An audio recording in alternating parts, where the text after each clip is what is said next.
Hello বন্ধুরা, আমরা চলে এসেছি একটা ছাদে পাইপ বিছিয়ে দিতে। আমরা অলরেডি সব বাটিগুলো একদম মাপ করে রেখে দিয়েছি। তো আমরা এবার বাটিতে তোমার পাইপ ভরবো। তো অবশ্যই বাটিতে আমি বালি নিলাম।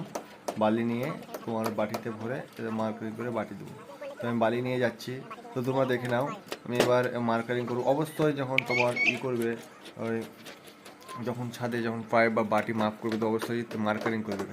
মার্কারিং করলে কিনা বাটিটা যদি তোমার ওপরে উঠে যায়, তো মার্কারিংটা রেখে থেকে যাবে ওখানে। তোমার এবার তুমি ডিল দিয়ে ওখানে খুঁজে পাবে। ঠিক আছে? তো অবশ্যই মার্কারিং করবে। মার্কারিং করে বালি দিবে। আমি মার্কারিং করে বালি দিয়ে দিলাম।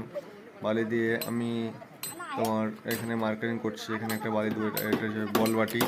এখানে বল বাটি দিচ্ছি। তো অবশ্যই ভালো করে ভরে রাখবে, কেননা বাটিটা যেমন চেড়ে উঠলে খুঁজে পাবে না, হারিয়ে যাবে তখন। আমরা চলে এসেছি কাজে। তো এটা হচ্ছে ফ্যান বাটি। ফ্যান বাটিতে আমি দেবো এবারে ফ্যান বাটিতে আমি বালি ভরলাম। বালি ভরে মার্কেটিং করছি। মার্কেটিং করে সবাই প্রত্যেকটা বাটিতে মার্কেটিং অবশ্যই করবে। মার্কেটিং না করলে তখন যদি হারিয়ে যায়, উঠে যায়, তো খুঁজে পাবে না, মার্কেটিংটাতে থেকে যাবে। এবার আমি বাটি দিয়েছি। এবার আমার বাটিতে তোমার পাইপ ভরবো।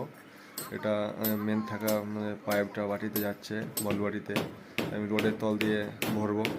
অ্যাকচুয়ালি রোডের তল দিয়ে, ওপর দিয়ে কোনো সময় পাইপ ভরবে না, কেননা ওপর দিয়ে কাউরের বাড়িতে যেহেতু কাজ করে, ওপর দিয়ে পাইপ ভরতে অবশ্যই বারণ করবে।